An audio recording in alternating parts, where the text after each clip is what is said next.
Town Queen Diaries. I'm your host Priyanka, and today we have a very special guest who's here to talk about leadership and community empowerment. So let's welcome our Wyndham City Councillor Sahana Ramesh.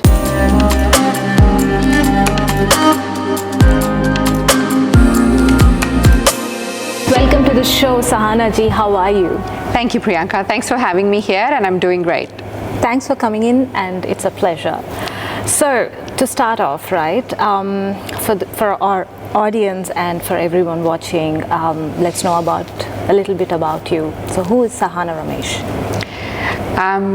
So me as a person, I honestly, I probably don't think very highly of myself, and these questions are always, awkward when people ask me, "Who are you as a person?" but I'd like to say, I'm a wife. I am a community member. I'm currently a councillor. I serve on the Wyndham City Council.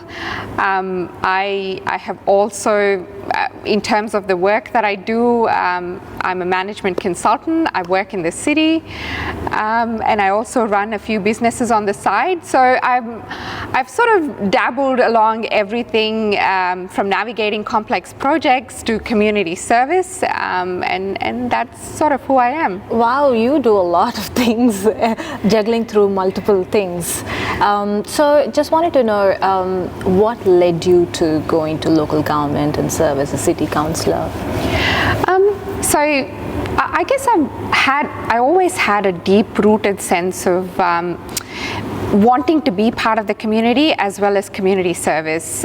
From a very young age, I've seen my family being involved in community service. A cousin of mine, he ran an NGO helping aged and disabled communities within India, and I took a lot of inspiration from him. I also took a lot of inspiration from my uncle, who was quite active within politics, and I'd watch him serve the community, navigate politics, understand the intricacies of public service, and I've always been very curious and very passionate, I guess, from a young age. Yeah, I mean, your interest seems to be rooted from back in India, where your family is also part of the community services, and then you came to this. That's really good. So you basically have a deep interest towards community. So as a city councillor, what are your main things that you would be looking at, and what's your purpose? Yeah. So as a councillor, and I guess the roles and responsibilities is probably very similar to what we see in India, but a little bit more of community involvement here in Australia as such, if you want to sort of compare it that way. But my main job is to represent my constituents, be the voice of my community, and any concerns, their needs, to represent them within the local government council area, which is the Wyndham City Council. There is also there are other important aspects of the job as well. Mm-hmm. Again, providing strategic direction for the various policies and decisions that are being made. Also being the decision-making authority for some of the planning matters as well. Getting involved in a number of important decisions that are being made through even running through the budget cycles each year, and there's a lot of important decisions that are being made for the community to make sure that our community is livable and inclusive, and all of those things we get involved in as councillors of that municipality. So in your introduction, you were saying about not only serving as a city councillor, you are also a managing consultant, as well as you have several businesses. How are you balancing all of these? Again, you have your own personal life as well. It's not like in India we have lots of help, right? How do you balance all of these things? I guess, I think we are raised in our communities to be very driven from a young age, right? And I guess there was plenty of opportunities that were presented to me in this country when I moved in here, and there was opportunities to learn and opportunities to even fail as well. So I guess I just embraced it. But yes, I do a lot of things. It's quite important, I guess, and this is something that I've learned over the last couple of years, is to be intentional with time, right? And understand my priorities very well.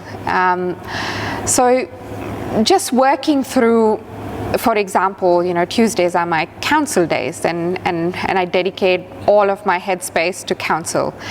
And another couple of days might be for something else. Mondays I'm in the city, doing my consulting gig, and weekends I'm at my hospitality venue that I own in Turak, and it's about balancing all of that, and I guess I also strongly believe that you need to have something, an anchor, something that grounds you, and work on it. So my family is a huge sort of a grounding element for me, and I consciously sort of invest in things that actually rejuvenate and recharge me. Things like meditation and yoga, or spending time in nature whenever possible.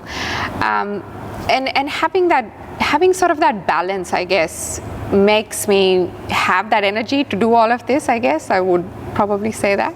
Wow.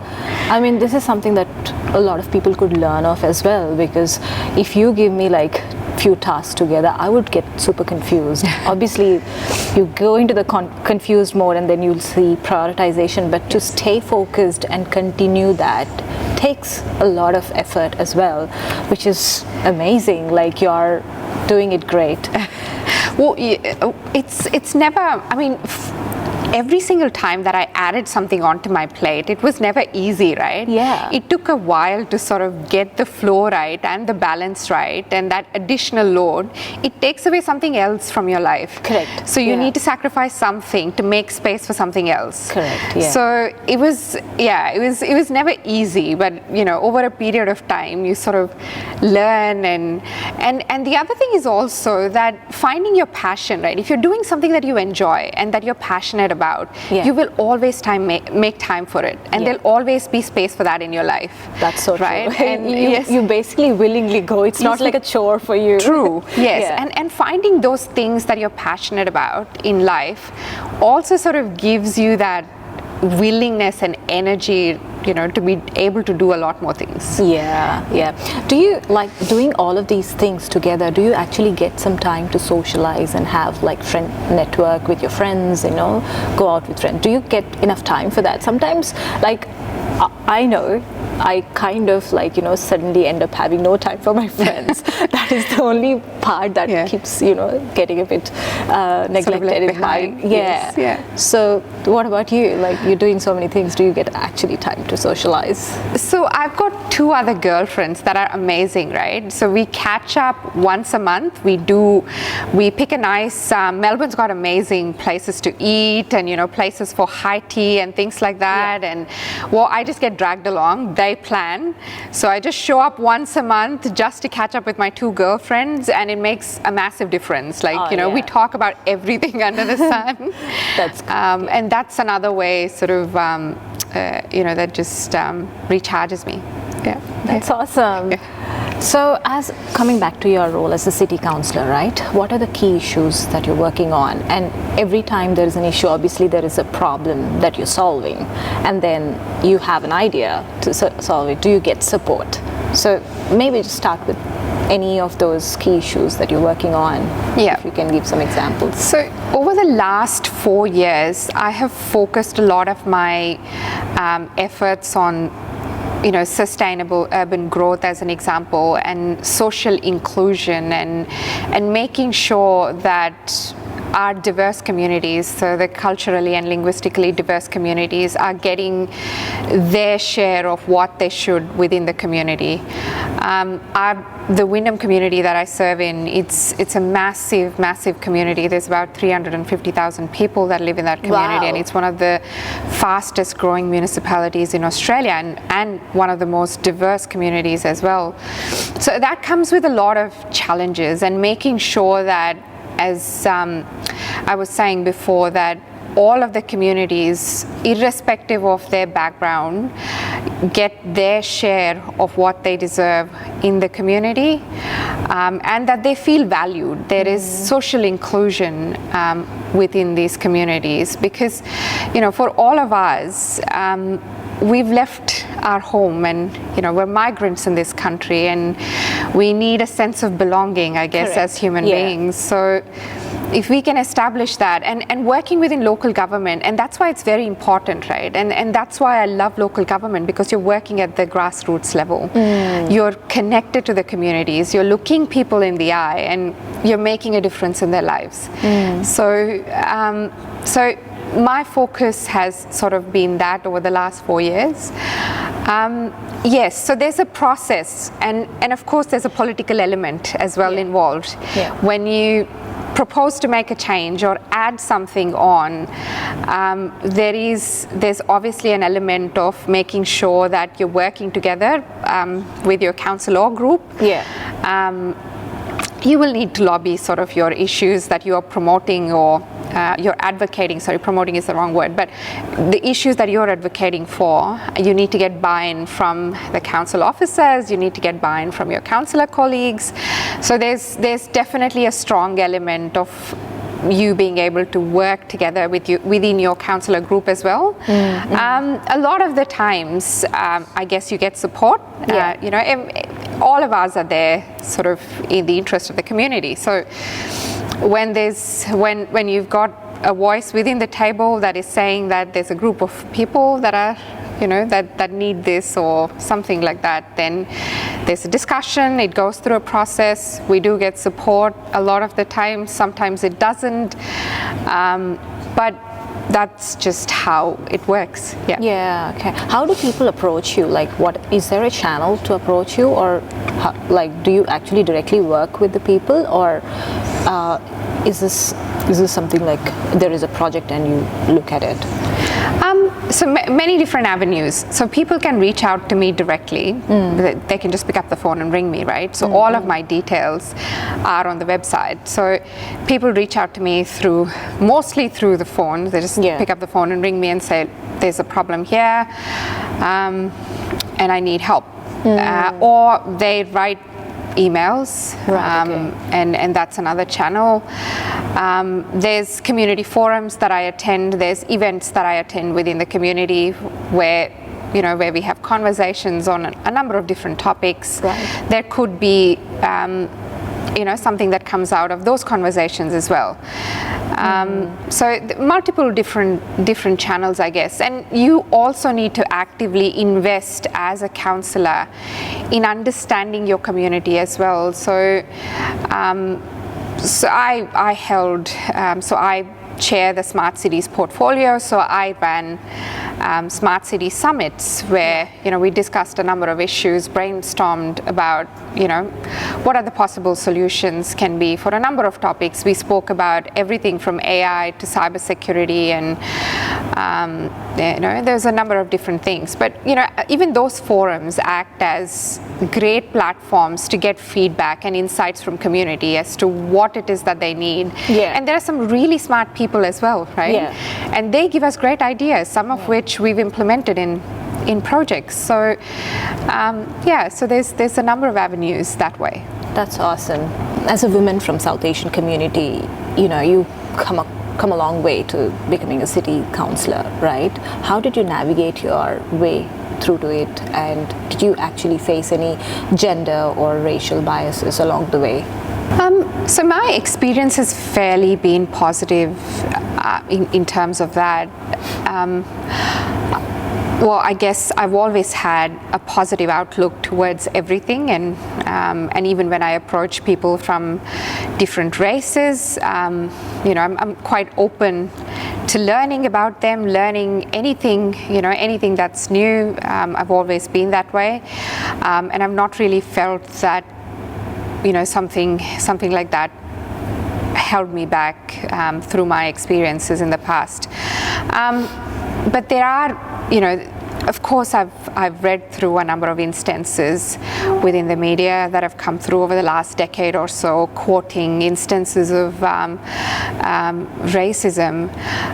But I guess what's really important in this aspect is to integrate with the existing communities, right? As the newer generation of migrants, I guess we also need to take steps towards understanding other communities that have come here before us, and having that respect and having an open mind when we're engaging with people that are different to us in various aspects of our life here in Australia would actually smoothen out that process to a large extent. Yeah, and speaking of representation, right? So, do you think there's enough representation for South Asian community out there, in the government at the moment? And do you see that improving down the line? In politics, no, right? So yes, if you think about the ratios, and if you just look at numbers, and if you go by that, then I don't think so. Because men to women ratio in general corporate situations, yes, there's lesser leadership roles given to women. Yes. And then on top of that, there's South Asian communities, right? Yes. A brown girl. Yes. I don't know how much of that opportunity how many of us would be in the leadership position? Yes. Right? Yes. I always see that there's a gap there. Yes. But do you I agree with you. Yes. No, I absolutely agree with you, right? So there's I think we've come through a long journey in terms of bridging the gender gap. I see, and even the data shows as well, right? About 43% women in Victoria, for example, within the cabinet. Yes, there's a lot more improvement that needs to be made, especially catering to the culturally and linguistically diverse communities, and us, women from the South Asian or Southeast Asian backgrounds. There's still a long way to go in terms of us having that seat at the table or representation, even in politics. And I strongly believe that anybody that's, I'm the only elected representative of Indian origin. Wow. In Victoria at the moment, and that's not that's not representation of the numbers that we have here in Victoria. So having, pushing our own communities. There's a lot of amazing women that are there that want to run for politics, and some of my own friends ran for state elections in the past over the last 5 years, but I guess there's room for improvement, and there are steps that are being taken, and I think, as I said, right, we always find a way. We've just got that, we're driven, and we'll always find opportunities, but we also need the right support as well. We need support networks, we need people that have done this in the past, encouraging more women from our communities to stand up, have that confidence to say, yes, I can give this a go, and I deserve it, right? Yeah. I think there's a lot of things we can do to improve the situation. Do you see a lot of women from our community coming up to take part in elections or be part of the council? We had a candidate information session that was held, and there was only, I think I could count them, there's probably about 3 women from diverse backgrounds that were there wanting to learn more about the council and elections and what it means to be a councillor. 3 out of? 3 out of, I think, about 30 people, I guess. Okay. So that's still a very low number. Yeah. Right. There needs to be more awareness of what it means to be what it means to be a councillor and how is it going to add value to our own communities. And diverse representation in decision making is so important, right? Correct. Because if we don't have a seat at the table, we don't have our representatives in the government, in politics representing us, when policies and decisions that are being made that will affect us and generations, our own generations in the future, we need to have a say in it. And that's so important. So so I'd sort of encourage all women from our background, right, to think about it and think how we can, this leadership, I guess, comes in many different forms, and all of us have something to give. All of us can contribute significantly. It's about trying to find out what it is that you can do within your own backyards, in your own local communities. You don't even think big. I mean, there's federal, state opportunities, Senate, there's so much more you can do in the political realm. I mean, it's probably the unknownity, or probably the profile, the high profile sort of a kind of a nature of the job probably puts some people back. There's a fear of kind of not knowing, fear of rejection, not knowing things, or maybe I'm not good enough to be there. That's probably, most of them would probably come from that angle, and the other people would probably be, okay, politics is not my cup of tea. My cup of tea, So I think it's a call for people to actually, go forward and actually, put your foot forward into that as well, and represent. If you are a leader by default, you can actually do it, right? Yes, absolutely. And obviously there's a lot of learning they'll have to do, but I think the first step is to actually be involved, I guess. Yes, and making up your mind is probably half the battle. So if you can get to a point where you can say yes, I want to give it a go, then half the battle is won, and you can, and from that point on, the journey is much easier. So that's what I've seen, that just the confidence, having that confidence to proceed and give it a go has held back so many people around that I see. I'm really hoping after watching your episode, some ladies will feel like empowered. I hope they're motivated. So how do you engage with diverse communities as part of City Council? So there are multiple ways of engaging with them. So we do have regular forums where we bring in representatives from multiple diverse communities to talk about a number of important topics, whether it's health, roads, sustainability, and all other services that the council provides.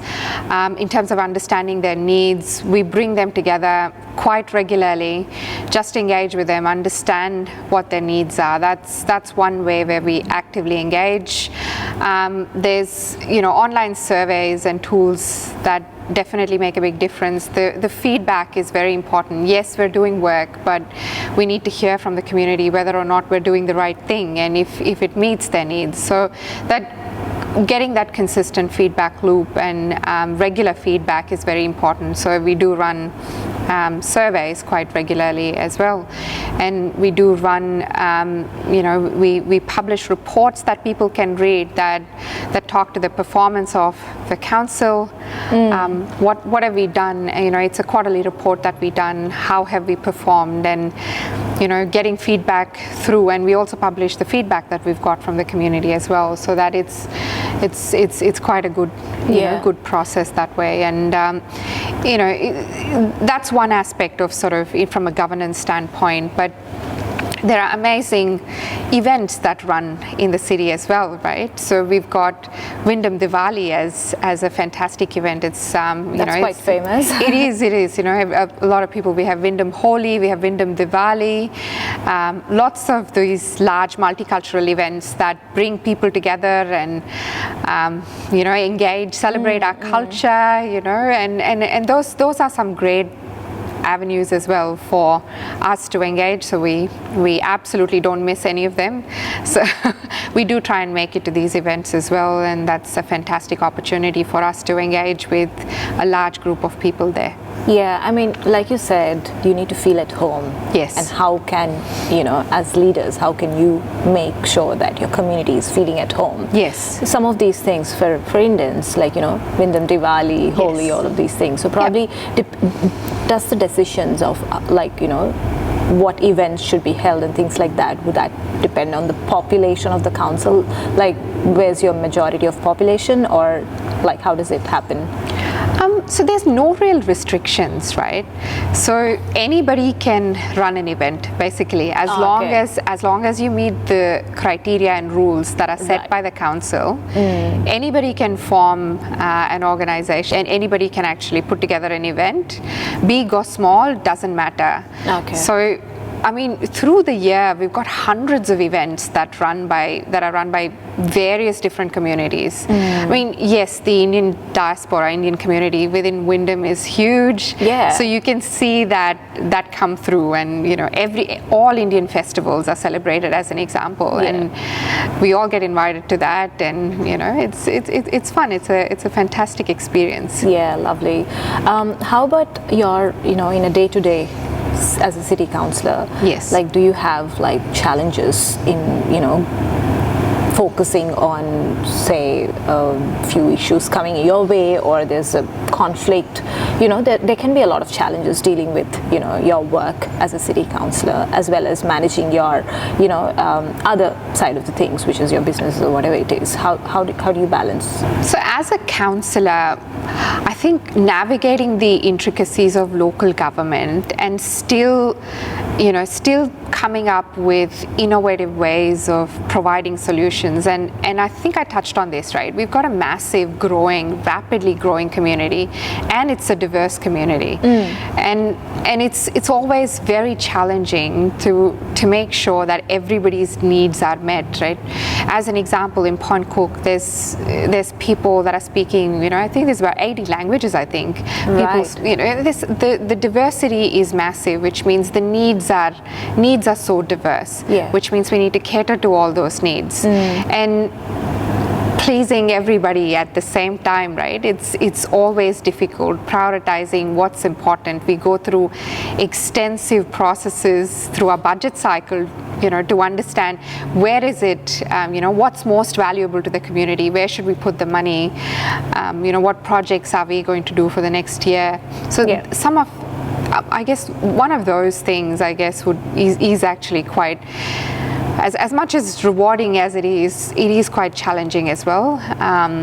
So I would say, I guess those are some of the challenges. And politics is tumultuous by nature, and it's you're dealing with a lot of a lot of complex conversations. You're dealing with complex situations, and as you are aware, right, whether politics, I guess, there's an element of politics in all aspects of our life, but when you look at government and you're in public service, it's quite different. Yeah.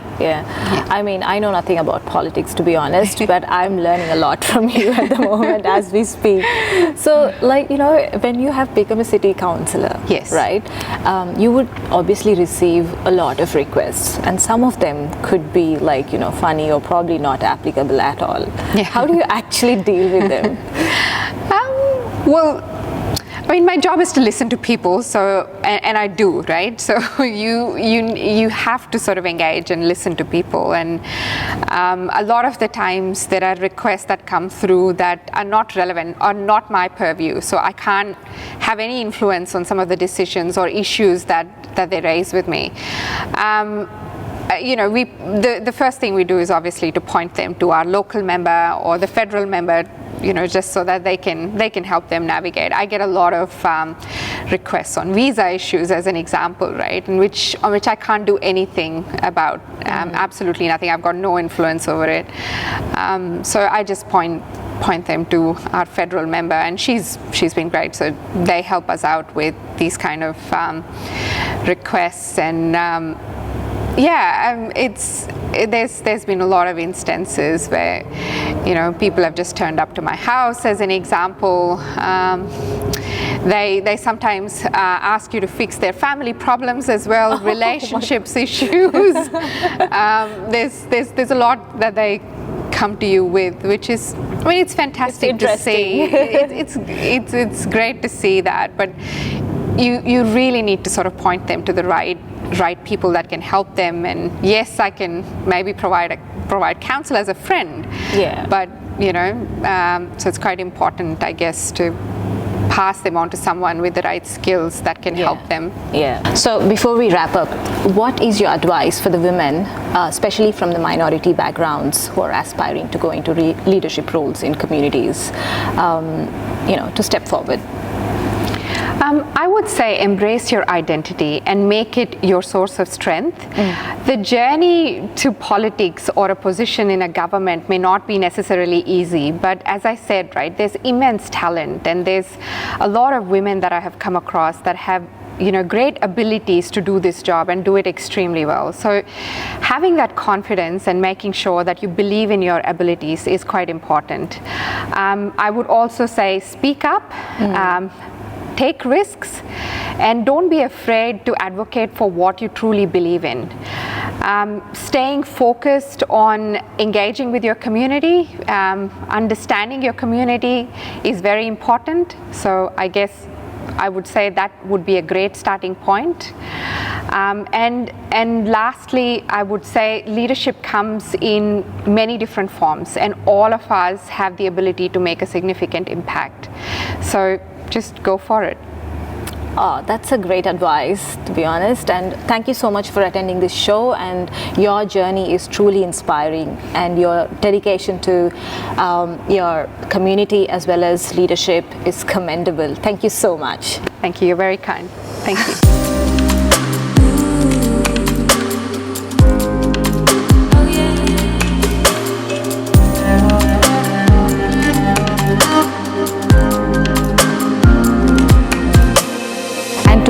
Audience, thank you for watching this episode of Brown Queen Diaries. Remember that leadership comes in many forms, and everyone has potential to prove themselves.